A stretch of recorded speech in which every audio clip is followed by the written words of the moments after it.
to do a festivals video for you today. I'm going to run through some tips I've kind of put together over the years of going to festivals. I don't want to cover anything too basic, but if there's anything in particular extra that you'd like to know, just let me know in the comments and I'll try and answer them for you. This summer I am travelling around about 10 to 14-ish festivals with my boyfriend, who is an event manager.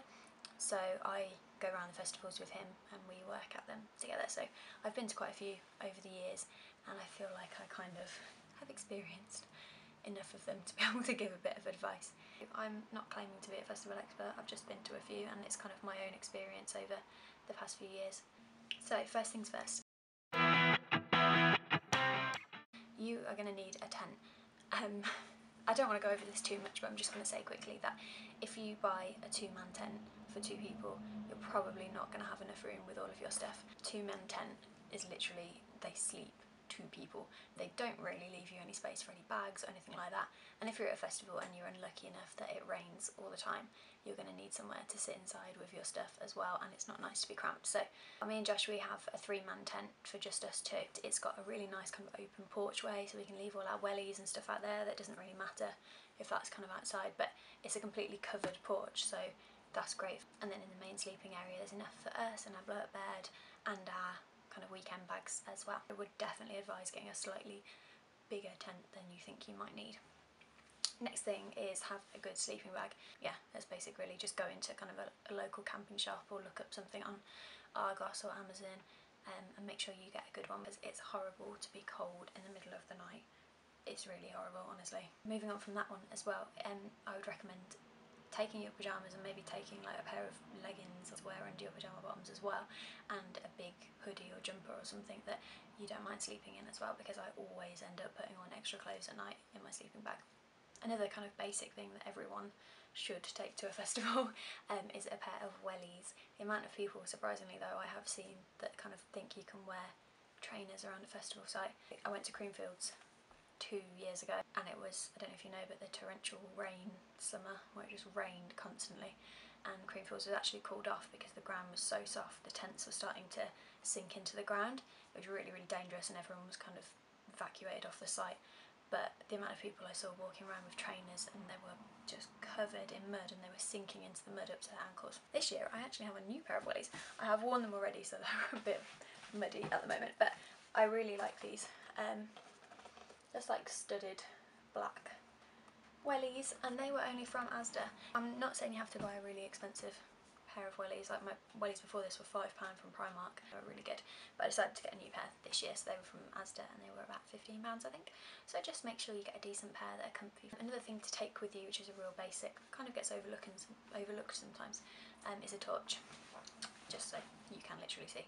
Get a small one so you can put it in your pocket while you're walking around at night or whatever, on the way to the toilet. Yeah, a torch is definitely helpful.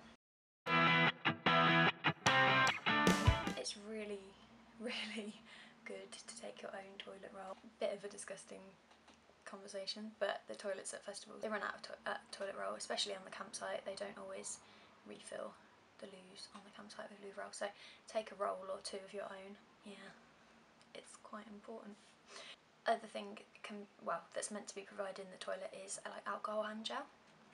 There's not really anywhere to wash your hands at festivals, so there's hand gel everywhere, but they quite often run out as well. So I recommend taking your own little bottle of hand gel. You can buy them in Boots, just like the small ones. I can't remember what the brand is. They're like less than £1, something like that. Get a couple and just keep one of them with you as well. It's much nicer.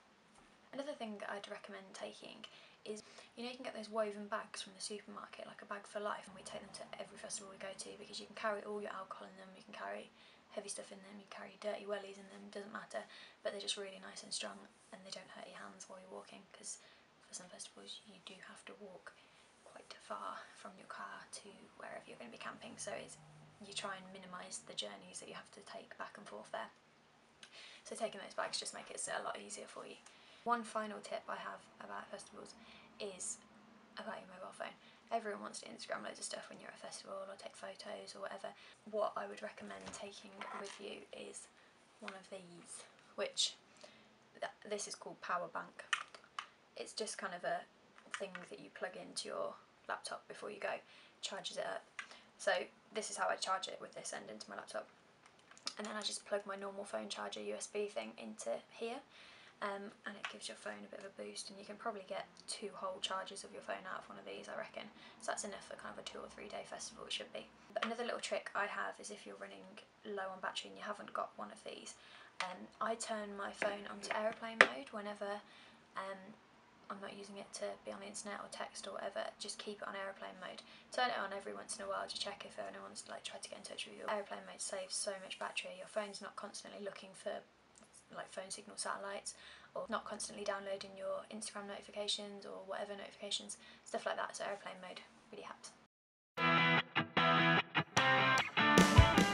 If you are going to drink at a festival, you need to research before you go whether you're allowed to take drinks into the main arena. A lot of the big festivals like Creamfields, you're not meant to take your own drinks into the arena, but a lot of small festivals they let you, it's fine. But most festivals do allow you to drink on the campsite, so this is quite an important topic either way. But yeah, research before you go whether you're allowed to take it into the arena, and then you can judge how much you need to take, because it saves you so much money. You just get charged so much for drinks at a festival, so if you can take your own, it's a really good kind of budget thing, and you get to drink exactly what you want to drink as well. So a lot of festivals you're not allowed to take glass onto the site, just as a safety kind of precaution, and that includes the campsites as well. So you need to take your drinks either in plastic bottles, so if you've got a bottle of vodka, decant it into a big plastic bottle and then take your mixers in plastic bottles as well. Or what I recommend is buying those pre-mixed cans that you can get from the supermarket. They're quite often on offer, so you can buy a certain amount for a fiver, however many it is. They're so easy. They're quite small little cans as well, but they're like a double shot of alcohol in them, so you can put kind of a couple in your pockets or in your handbag or wherever really. Carry them around the site with you nice and easily. It's a lot easier than carrying around a big like water bottle of vodka or lemonade or whatever. Do your research on where you're allowed to take your alcohol, and then you're going to know how much you want to take personally. Moving on from drinks, you kind of go on to food as well. I love festival food, and I really like kind of just buying my dinner when I'm there, so I never take a like barbecue or anything like that. Some campsites don't let you have barbecues, but like a cooking stove or whatever, I just go straight for the food stands and buy it there. But what I do take is some kind of breakfast food, so I'll usually take a few kind of cereal bars and stuff like that, just in case you get hungry, or like a big tube of Pringles that you can have a nice healthy breakfast with. It's best to research before you go where's good to camp, especially for one of the really, really big festivals.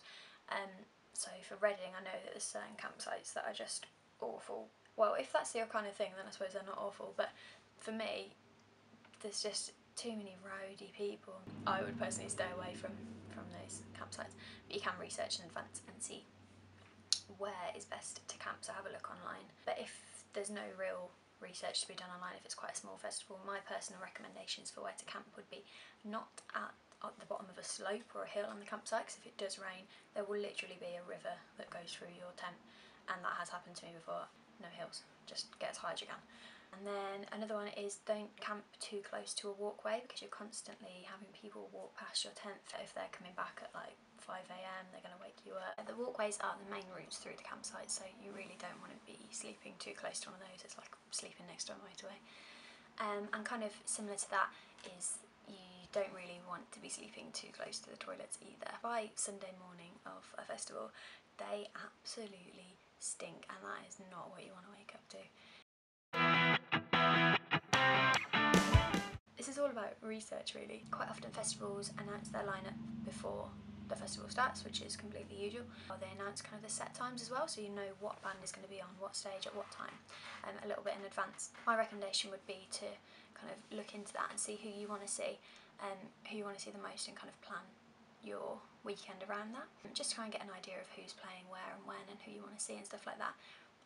Sometimes they don't announce it beforehand, so I'd recommend getting a programme as soon as you get there and seeing who's on and where they're going to be, because if your favourite band is playing, you really don't want to miss them. Or you don't want to arrive kind of too late and be right at the back and not be able to see anything either. So I'd recommend kind of, if there's someone you're desperate to see, working that out. But then again, I've been to festivals before and not really known anyone who's playing, and I've just wandered around and had a look on the stages and like just come across really cool new bands that I've really, really enjoyed. You don't always have to plan it out to the exact T, but if there's someone you definitely want to see, then I recommend doing that. Then, favourite topic, festival fashion. I wasn't really going to talk too much about this because you can just wear whatever you want, but I've got a few recommendations. Basically, I'm boring and I get really cold, so I don't wear like little crop tops and tiny denim shorts all day and all night because it gets cold. It's England, it's not that hot. But if you want to wear that and you have like a warm body, then that's fine, you can do that, it's fine. But I personally can't do that, so I tend to take like a big hoodie, so like a zip up one, so I keep it open, and then I have like one of those kind of clear plastic like raincoats as well, and they're surprisingly warm, they keep the heat in a lot. I'd recommend kind of getting your hands on a good coat. It's like not going to get ruined at a festival. The good thing about those plastic ones is they're kind of wipe clean as well, so it doesn't matter if you get mud on that, you can just wipe it off. But yeah, they keep you really warm, and if it rains they are a lifesaver as well. So festival fashion, it's everyone's personal taste, isn't it? But personally, I just look at everyone, I think, aren't you cold? I think I'm an old lady really, aren't I? Probably. But yeah, festival fashion, I do think it's all just fun, isn't it? Like people go and they wear stuff that you probably wouldn't wear at home, but that's fine, it's a festival, like it's a bit of fun. It doesn't really matter where we want. I wear quite a lot of fancy dress sometimes just because it's fun. Yes, I've got a few accessory things to show you that go down quite well at festivals. Everyone will be your friend if you've got a couple of these things. So number one is neon glow paint. If you've got that and you go to a festival and you kind of make friends by putting it on people's faces, and that's all good fun. And then this is what I've actually got this year. I bought this from Paperchase, it was in their sale, it was £2.60 and then it was £1.55, so I bought it. And it says it's glitter hair paste, I don't know if you can see that, but it says pink shimmer styling paste. Probably not going to put it in my hair, but I've actually tried and I've put it kind of like around my face there, and it's a nice like glittery gel, it just leaves a bit of glitter on your face. So yeah, really easy way of putting glitter on, and just make sure you've got loads of baby wipes and face wipes and stuff to get it all off with at the end of the day. Everyone loves a bit of glitter. The second thing I've got for this year is this pack of like flowery bindi stickers. I ordered these off eBay and I swear I did not order this style, but oh well, it's okay, they've arrived. But these are just cute little flower shapes that I'm going to stick like down here, I think. I would never wear these at home, but just because you're at a festival it gives you the chance to stick some stuff in your face. I think there's a certain type of fashion that you can wear to places like Coachella in America, which is in the desert and it's really hot and everyone wears like denim shorts and like floaty kimonos and stuff like that. But in England it's just not practical, is it? It's muddy, it probably rain, and it's cold. I'm not going to be wearing a kimono, but or a dress if it's hot. If it's hot I'd probably wear a kimono, but this is England. I'm going to end festival fashion there because it's just a whole another kettle of fish, isn't it? What I have to say for now. I'm going to edit this down because I've been rambling for quite a while. But if there's anything in particular that you'd like to know about festivals, or what is best to take, or whether you can do something or not there, then just leave me a comment below and I'll see what I can do. Sorry, it's just me sitting in a chair and rambling. I did show you some wellies and some bindis, so what more do you want from me? Yeah, hopefully you enjoyed it. If you did, please like the video and also subscribe to my channel. I do usually post about kind of hair and beauty stuff. Just wanted to talk about festivals really, because it is something that I really love. Hopefully you found it helpful. Okay, thanks, bye!